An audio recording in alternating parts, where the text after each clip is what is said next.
Hello everyone, welcome back to the channel. Myself Dilip Singh and you are watching Economics by Singh Sir. So students, आज की इस particular video में हम लोग start करने वाले हैं Indian economy 1950 to 1990 and now इस पर्टिकुलर वीडियो में हम लोग एग्रीकल्चर सेक्टर को डिस्कस करेंगे। ठीक है, तो एग्रीकल्चर सेक्टर 1950 टू 1990 के रिगार्डिंग हमारा बिगनिंग है एंड नाउ आज के इस पर्टिकुलर वीडियो में हम लोग एग्रीकल्चर सेक्टर के इम्पोर्टेंस को डिस्कस करेंगे। So our topic for today's video is importance of agriculture in the Indian economy. Clear, तो इंडियन इकोनॉमी में एग्रीकल्चर का क्या इंपॉर्टेंस है यही हम लोग डिस्कस करेंगे स्टूडेंट्स। क्लियर, तो जल्दी से स्टार्ट करते हैं। So first of all importance of agriculture in the Indian economy. अब एग्रीकल्चर हमारी इकोनॉमी का, इंडियन इकोनॉमी का बहुत ही इंपॉर्टेंट एक पर्टिकुलरली पार्ट है एंड नाउ काफ़ी सारी पॉपुलेशन जो वो हमारी कंट्री में एग्रीकल्चर पे डिपेंड है। क्लियर, तो इस वजह से हमारी इकोनॉमी को काफ़ी ज़्यादा एग्रीकल्चर अफेक्ट करता है और इसका काफ़ी ज़्यादा इम्पोर्टेंस भी हमारी इकोनॉमी में है। अब वही इम्पोर्टेंस हम लोग यहाँ पर पॉइंट वाइज पॉइंट देखने वाले हैं। सो स्टार्ट करते हैं। First of all is what agriculture is of critical importance in the Indian economy. This fact is mentioned through the following observations. Clear? So first observation or first importance of agriculture in the Indian economy is what? Contribution to GDP. Clear? So contribution to GDP it means कि agriculture जो है वो GDP में भी contribute करता है। तो कितना कंट्रीब्यूट करता है, क्लियर, यही हम लोग यहाँ पर डिस्कस करते हैं।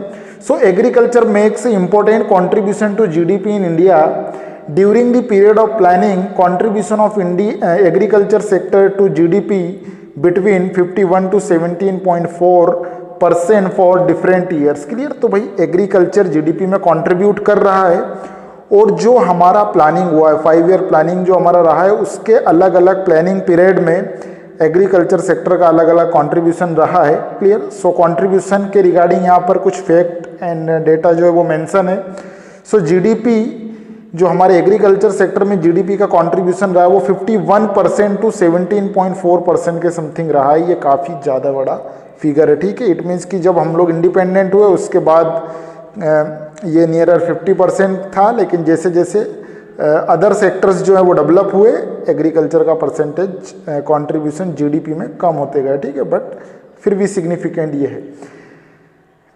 Contribution percentage decrease over time from as high as 51% in 1950 to 51 to 17.4% in 2016-17। ठीक है, तो ये ईयर बाय ईयर क्या हुआ, डिक्लाइन होते गया है। इट मीन्स कि बिगनिंग में ये जो परसेंटेज जैसे 1950 और 51 में ये 51% के समथिंग हमारा कंट्रीब्यूशन जीडीपी में था एग्रीकल्चर का, बट 2016-17 में 17.4% के समथिंग हो गया और अभी और भी कम हुआ है। Clear, so declining of agriculture does not show decreasing importance of agriculture in the economy. It only indicate the relative faster growth of secondary and tertiary sector of the economy. Clear? अब ये जो declining percentage जैसे 51% से 17.4% contribution हुआ है और अभी और आगे टाइम ड्यूरेशन के अकॉर्डिंग एग्रीकल्चर का जो कॉन्ट्रीब्यूशन है वो जीडीपी में कम हो रहा है। ठीक है, तो ये रिफ्लेक्ट नहीं कर रहा है कि भाई हमारी इकोनॉमी में एग्रीकल्चर का कोई इंपॉर्टेंस कम नहीं हुआ है। ठीक है, इंपॉर्टेंस एग्रीकल्चर का वही है, लेकिन एग्रीकल्चर के साथ जो सेकेंडरी और टर्सरी जो सेक्टर है वो काफ़ी फास्ट ग्रो कर रहे हैं। क्लियर, तो इस वजह से जीडीपी में कंट्रीब्यूशन जो है वो एग्रीकल्चर का कम होते जा रहा है। क्लियर, तो ये फर्स्ट हमारा इंपॉर्टेंस रिगार्डिंग व्हाट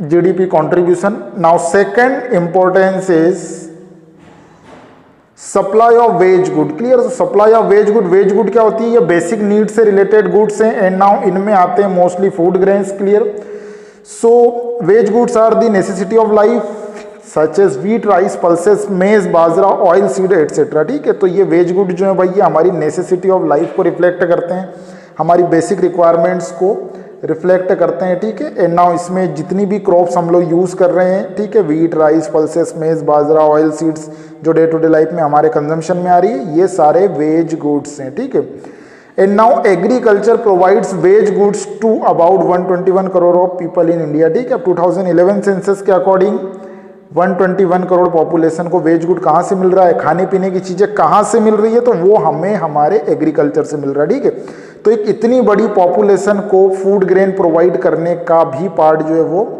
हमारे एग्रीकल्चर सेक्टर का। तो ये अगेन एक इम्पोर्टेंस कि यहाँ से हमें काफ़ी ज़्यादा फूड ग्रेन्स मिल रहे हैं और हमारी बेसिक रिक्वायरमेंट्स पूरी हो रही है। Third one is what, source of employment. ठीक है, तो एम्प्लॉयमेंट का सोर्स भी है एग्रीकल्चर के लिए। In India agriculture sector is important source of employment. 50% working population are engage in agriculture, so that agriculture is a principal source of employment. Clear. अब काफ़ी बड़ी पॉपुलेशन जो है, इस पॉपुलेशन को यहाँ पर एग्रीकल्चर सेक्टर की वजह से एम्प्लॉयमेंट जो है वो मिल रहा है। ठीक है, तो 50% जो पॉपुलेशन है, इस 50% वर्किंग पॉपुलेशन को एग्रीकल्चर सेक्टर में काम मिल रहा है। ठीक है, और ये वर्किंग पॉपुलेशन एग्रीकल्चरल एक्टिविटीज़ में इंगेज है और ये इस तरह से हमारी इकोनॉमी में एक प्रिंसिपल सोर्स, ठीक है, प्रिंसिपल सोर्स जो है वो एम्प्लॉयमेंट का रिफ्लेक्ट होता है एग्रीकल्चर। ठीक है, अभी भी अगर हम लोग बात करें तो नियरली 47% के समथिंग जो हमारी वर्क फोर्स है वो अभी भी एग्रीकल्चर में इंगेज। ठीक है, एंड नाउ इंडिपेंडेंस के टाइम तो ये काफ़ी बड़ा पार्ट था। ठीक है, ये यहाँ पर 72% के समथिंग जो है वो इंडिपेंडेंस के टाइम पर पॉपुलेशन यहाँ पर इंगेज हुआ करती थी। तो ये हमारा third importance regarding the what importance of agriculture in the Indian economy. And now next one is what, supply of raw material. So raw material की सप्लाई भी एक इम्पोर्टेंट पर्टिकुलरली पार्ट है एग्रीकल्चर का regarding the what Indian economy. तो agriculture sector से बहुत बड़ा raw material का पार्ट जो है वो अवेलेबल होता है। ठीक है, सो agriculture is a important source of raw material for industrial needs. Raw material like cotton for textile, seeds for oil industry and sugar cane for sugar mills. Agriculture sector is of important for the growth of industrial sector. ठीक है, तो भाई agriculture sector से काफ़ी ज़्यादा जो है वो रॉ मटेरियल अवेलेबल होता है। ठीक है, अब रॉ मटेरियल जो इंडस्ट्रियल नीड्स को पूरा करे, जो इंडस्ट्रीज की रिक्वायरमेंट को पूरा करे। अब बात करें हम लोग तो जैसे कॉटन है, कॉटन टेक्सटाइल इंडस्ट्रीज में रिक्वायरमेंट होती है, एग्रीकल्चर से आ रहा है। ठीक है, अब जो ऑयल इंडस्ट्री है वहाँ पर हमें ऑयल सीड्स की ज़रूरत होती है, वो सारे ऑयल सीड्स जो है वो एग्रीकल्चर से आ रहे हैं। शुगर मिल्स में हमें शुगर केन की रिक्वायरमेंट होगी, गन्ने की, तो वो गन्ने भी हमें पूरे एग्रीकल्चर से मिल रहे हैं। तो ये पूरा रॉ मटेरियल जो है इस तरह की प्रोसेसिंग इंडस्ट्रीज का या जो फूड से रिलेटेड इंडस्ट्रीज है वो पूरा हमारा एग्रीकल्चर पर डिपेंड है। सो अल्टीमेटली अगर हम लोग कहें तो एग्रीकल्चर सेक्टर इंडस्ट्रियल सेक्टर की ग्रोथ में एक इंपॉर्टेंट रोल जो है वो प्ले करता है स्टूडेंट्स। क्लियर, तो ये एक अगेन इसका इंपॉर्टेंस है। क्लियर, तो ये 4 इंपॉर्टेंस हम लोगों ने देखे। Now fifth importance is what, source of demand for the industrial goods. ठीक है, अब इंडस्ट्रियल गुड्स जो हैं, इंडस्ट्रियल गुड्स में जनरली क्या आता है स्टूडेंट्स, ये आते हैं मशीनरीज जो हैं। ठीक है, ये मशीनरीज जो हैं, टूल्स हैं। क्लियर, तो ये टूल्स एंड मशीनरीज जो हैं ये सारी इंडस्ट्रियल गुड्स है और इन टूल्स और मशीनरीज की डिमांड जो है वो एग्रीकल्चर सेक्टर में होती है, इसीलिए हम लोग बोल रहे हैं source of demand for industrial goods. ठीक है, अब एग्रीकल्चर सेक्टर में किस तरह के इंडस्ट्रियल गुड्स की डिमांड हो रही है? सो agriculture sector is an important source of demand for the industrial goods. ठीक है, इंडस्ट्रियल गुड्स की डिमांड का एक बहुत बड़ा सोर्स जो है वो एग्रीकल्चर सेक्टर है। कैसे? सो पर्टिकुलरली दी कैपिटल गुड्स। ठीक है, तो जो कैपिटल गुड्स होती हैं उन कैपिटल गुड्स की टर्म में एग्रीकल्चर सेक्टर काफ़ी बड़ी डिमांड क्रिएट करता है। अब capital goods like what, tractor, harvesters, ठीक है, या ट्रैक्टर, हार्वेस्टर और अदर काइंड ऑफ मशीन्स जो हैं, ठीक है, जो एग्रीकल्चर में यूज़ हो रही हैं, उनकी डिमांड जो है वो रेगुलरली एग्रीकल्चर सेक्टर से क्रिएट हो रही है और वो इंडस्ट्रियल सेक्टर में जा रही है। ठीक है, और उसी की वजह से इंडस्ट्रीज में ये सारी मशीनरीज का, टूल्स का, इक्विपमेंट्स का प्रोडक्शन हो रहा है। ठीक है, सो एग्रीकल्चर सेक्टर में जितनी ज़्यादा प्रॉस्पेरिटी आएगी उतना ही ज़्यादा इंडस्ट्रियल प्रॉस्पेरिटी भी आएगी। ठीक है, मतलब जितना ज़्यादा एग्रीकल्चर सेक्टर ग्रो होगा, डेवलप होगा, इंडस्ट्रियल सेक्टर भी उतना ही फास्ट ग्रो एंड डेवलप होते जाएगा स्टूडेंट। क्लियर, तो ये एक again importance. Now next one is what, contribution to international trade. अब इंटरनेशनल ट्रेड जो है, इंटरनेशनल ट्रेड क्या होता है? Trade outside the territory of economy. ठीक है, या आउटसाइड दी टेरिटरी। तो अब आउटसाइड द टेरिटरी जो है वो ट्रेड हमारा जो हो रहा है, outside the territory,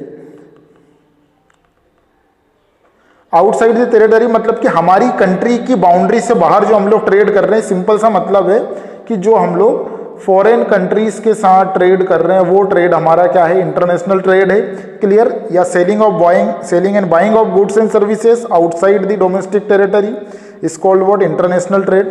So agriculture sector makes an important contribution to India's international trade. ठीक है, तो भाई हमारा जो इंटरनेशनल ट्रेड है उस ट्रेड में एग्रीकल्चर सेक्टर का बड़ा ही इंपॉर्टेंट रोल है। अब वो रोल क्या है, तो काफी सारी जो कमोडिटीज हैं जो हम एक्सपोर्ट कर रहे हैं वो हमारे एग्रीकल्चर सेक्टर से ही आ रही है। क्लियर? तो क्या क्या कमोडिटीज हम एक्सपोर्ट कर रहे हैं? India export T, jute, Keshav nuts, tobacco, coffee and spices. ठीक है, तो चाय, जूट, काजू, ठीक है, टोबैको, कॉफ़ी, मसाले, स्पाइसेस, तो ये सारे जो हैं आइटम्स हम लोग एक्सपोर्ट कर रहे हैं और ये सारे हमारे एग्रीकल्चर सेक्टर से आ रहे हैं। ठीक है, अब देखिए जब भी हम लोग एक्सपोर्ट करते हैं मतलब सेल कर रहे हैं दूसरी कंट्री में, तो export are a source of foreign currency. ठीक है, तो अगर हम लोग दूसरी कंट्री में अगर कमोडिटीज़ को सेल करेंगे, बेचेंगे, तो उससे हमें क्या मिलेगा, फॉरेन करेंसीज मिलेगी, मतलब फॉरेन एक्सचेंज मिलेगा, और इसकी हेल्प से हम लोग क्या कर सकते हैं भाई, इंपोर्ट कर सकते हैं। ठीक है, so which India needs for the import of defence goods as well as fuel. ठीक है, तो अगर हमें दूसरी कंट्रीज से इंपोर्ट करना या वो कमोडिटीज परचेज करनी है जो हम नहीं बना सकते हैं, तो इस तरह की कमोडिटीज़ को इंपोर्ट करने में, परचेज करने में ये जो फॉरेन करेंसी हमें मिली है एक्सपोर्ट से, उससे यूज़ कर सकते हैं। ठीक है, लाइक डिफेंस गुड्स, फ्यूल वगैरह हमें परचेज करना है, सोफिस्टिकेटेड मशीनरीज वगैरह परचेज करना है, तो वहाँ पर वो पैसा हम यूज़ कर सकते हैं। क्लियर? तो ये पर्टिकुलरली पार्ट है हमारे